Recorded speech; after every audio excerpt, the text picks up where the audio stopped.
everybody. It's your favorite Sacramento sports team back with you on this royal blue court at Golden One Center. Sean Cunningham, Lina, Washington. We got the Phoenix Suns practicing behind us. They're getting ready to take the court, facing off for the second game of this 4-game regular season series. But I know the Kings are looking for revenge after that whooping they got in Phoenix in that season opener. What can we expect tonight, Sean? They can expect you not to cheer from the press box. Well, I didn't cheer from the press box Suns, last not get hit time, with basketballs. Oops, there we go. No, I mean, I think they're going to expect a much different team. And I think, conversely, I think the Kings can expect a different Phoenix Suns team. Yeah. DeAndre Ayton played in that game and ate them alive. They don't have DeAndre Ayton anymore. And, oh, by the way, they're playing a lot better. Yes, they are playing a lot better, and without Marvin Bagley, of course, who has been out since that season opener. Now, as of a week since we last addressed the beautiful people watching right now, De'Aaron Fox out, and they're playing their second game without him. But they did pretty well on Sunday without De'Aaron Fox against those Celtics, snapping their 10-game winning streak. Phoenix is one of those teams, too. It's like Monty Williams comes in right away, a really nice coaching staff. And, oh, by the way, you've got someone like Ricky Rubio, who is questionable, by the way, for tonight. He may not play because they've got a back-to-back, but he's got a back injury. I think he's going to play. I mean, he's out here warming up right now. He looks pretty Literally good. right over your shoulder, right there. Oh, there he is. Yeah. Change your face. Change your face. Be happy. Enjoy it. Enjoy it. But, yeah, I mean, these are two kind of programs. Do you think you remember saying that? Alexi, change his face. Be happy. Enjoy it. I don't know, but I would love to ask him. So maybe if he comes over here, we'll just throw that out there. Should be see good. If he responds. This game absolutely frightens me if I'm a Kings fan. Why is that? I'm glad you asked. Which you are a Kings fan. What a hypothetical. I'm glad you asked. Because you played really well against Lakers. You lost that game. You had a chance to win that game. You played very well against Boston. That game you won, another last-second chance. Literally. Two of the top teams in the league, and here's Phoenix, who is one of those teams, at least record-wise, but in people's minds, are like, oh, that might be an overachieving team right now. Yeah. Your record is what they say it is. It's better than what you have right now. You're not that far removed from the Sacramento Kings, who won 5 of the last 7, but this is that game you should win. Right. This is the game you have to identify and circle and say, we have to win this before taking the trip out on the road. And this is historically sometimes one of these games that sometimes they let the rope go a little bit, as Dave Yeager would say. A trap game sometimes. Right. Maybe that's the terminology. But yeah, if we're looking at records, the Kings are 5-7 now after that big win. The Suns are 7-4. They've lost 3 of their last 5 games, but they lost to the Celtics at home. So they're playing on the second night of a back-to-back. Yeah. That might be working in the Kings' favor. You would hope. I mean, you got to come out and give that energy. Luckily, the Kings have actually had this thing that most fans don't realize this, but they usually have a morning shoot-around to prepare, and it's kind of like your walkthrough for your game plan. I call it the sound check, the NBA sound check for your team. If you were a concert act or an entertainment act, they go through it. They actually do it later now. They don't do it as early. So I think Luke Walton is seeing kind of the proof in the pudding a little bit that the players respond better to it. It works more because it happens right around 5 o'clock. Or before 5 o'clock, from 3 to 5 o'clock, where all of a sudden maybe the body's in a little bit used to getting ready for a game. You're just hours away, as opposed to 10 in the morning when the game is so far off in the distance. It's kind of worked. I mean, they did it again before against Portland. They did it before against one of the, I forget what the I can't remember. I totally Denver. They did it against Denver, but they didn't do it against Boston because it was an early game. Here's another 7 o'clock game, so you're doing it in the evening, and I think they're seeing results out of that. Right. Well, they are seeing results, at least on the defensive side. Luke Walton, for 2 straight home games at least, has credited the defense in his first comments coming out to the media. But, of course, after Sunday's win, we had to ask just what is the thought process? What is going through your mind as you see Marcus Smart's shot just kind of sit there, hang out, pour some tea, and then eventually bounce off the rim to deliver that 1-point win here in Sacramento? Let's take a listen to some of those reactions.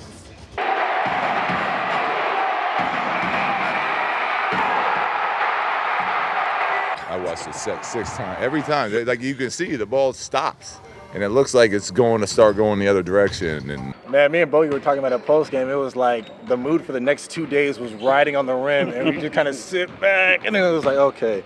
But man, it felt like that ball was up there forever. I was looking back at it. It was hanging on the rim for a while. It felt like an eternity, but I watched it again. It was crazy. It could have went either way. You know, it's fun. I think we're excited that we're finally starting to see the fruits of what we believed and what we saw in kind of training camp and in the preseason, and now it's finally kind of starting to come together. And if you want a more explicit version of what was going through Buddy Hield's head. We have his full reaction. I think maybe we bleeped it out, yeah, I bleeped it. But he was pretty blunt with what he was thinking, and of course he had a season high 35 points in that win. I'm sure he wasn't the only one saying that. I'm sure there were other expletives that were thrown that way.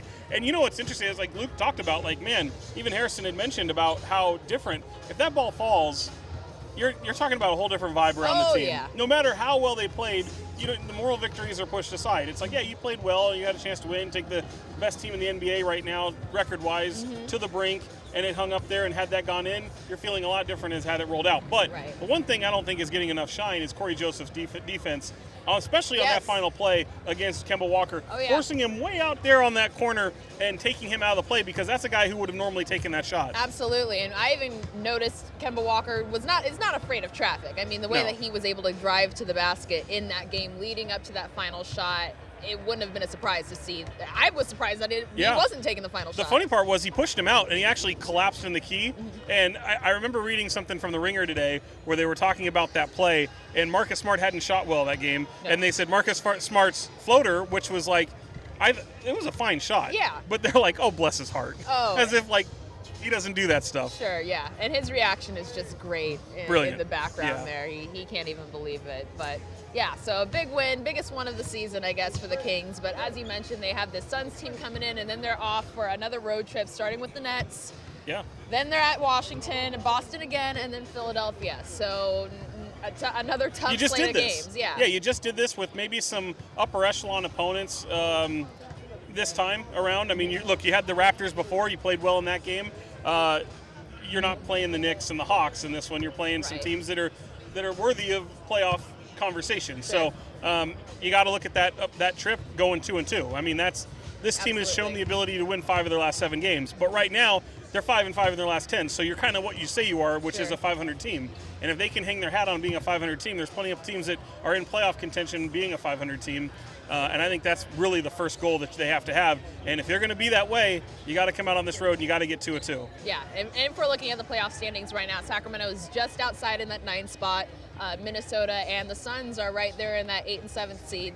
And Oklahoma City. So a lot can happen by the end of the year, and that turn of the calendar is when things really start ramping up. But at least they're showing some signs of life after that really kind of heartbreaking, confusing, disheartening start for fans here. 0-5, inexplicable losses, bad losses, but now they're starting to hit their stride. Yeah, and look, it coincides with the defense, and I don't think enough is being said about it. I'm surprised that it's happened that quickly. I know it's a small sample size, but one thing that I think people are looking at is what happened in that 0-5 start. Yeah, you had De'Aaron Fox.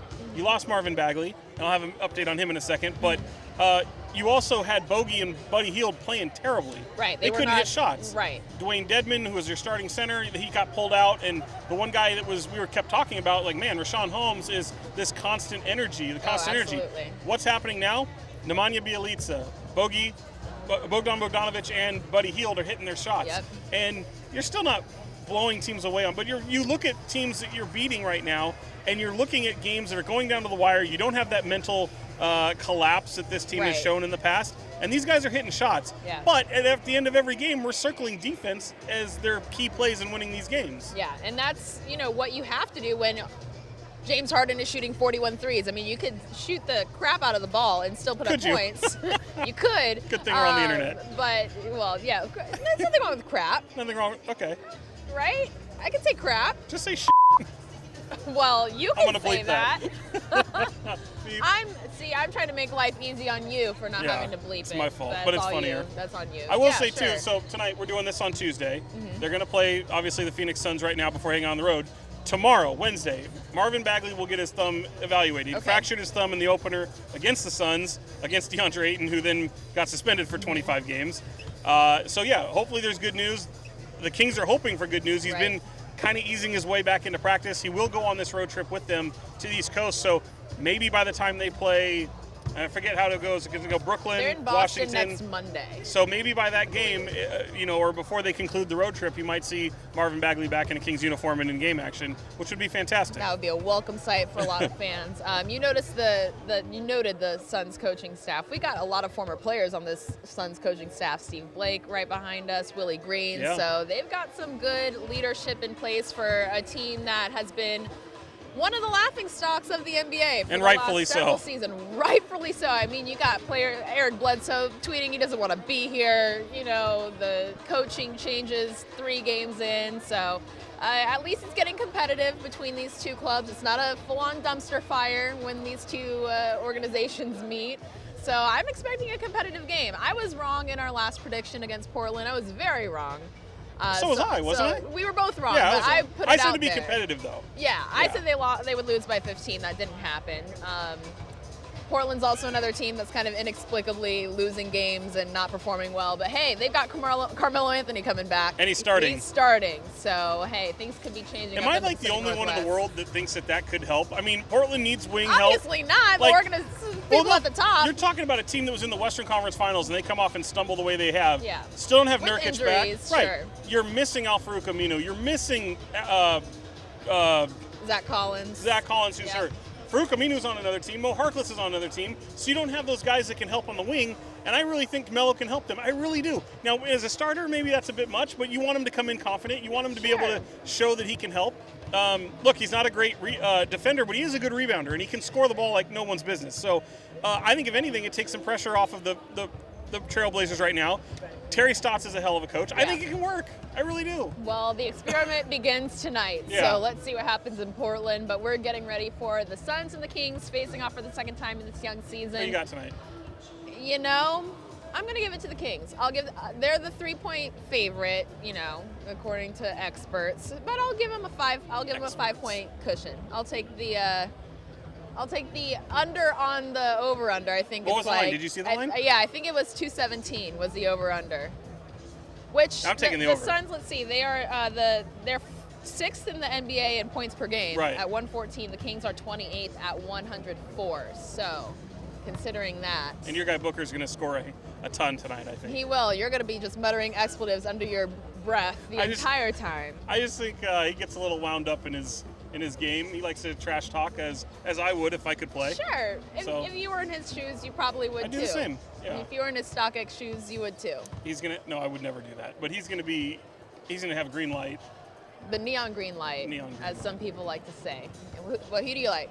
I'll go with. I'm gonna go with the Kings. I actually think a blowout's coming. I really do. I think Phoenix on the second night of a back-to-back. I do think it could be a high-scoring game, but when I say blowout, I say just double digits. Could be a 12-point game. That's not really a blowout, but I think this one kind of unravels a little bit. And I think the Kings. I don't think it's an anomaly by any stretch of the imagination. I think this 5-7 start. I think they're feeling themselves a little bit. Sure. Look, I know De'Aaron Fox is out, but I think this is a game that's going to give them some confidence going into the road trip. I think they're going to win. I think they're going to be handedly. We'll have to wait for another battle between those two Kentucky guards going head-to-head once again. But I like to point out we were both wrong last week. We were both wrong, so don't necessarily hold us to anything that we say on the internet, even though it lives in perpetuity. Nobody came for us last week, so maybe we can get away with incorrect predictions for the rest of the season. You literally did, so here we are. But yeah, it's your two favorite Sacramento sportscasters signing off. We're getting ready for tip here at Golden One Center. At Sean Cunningham, at L Washington TV on Instagram, Twitter. Those are really the places we live. Forget Facebook, but you can find us on the internet anytime. We'll see you back here in, I don't know, maybe 2 weeks?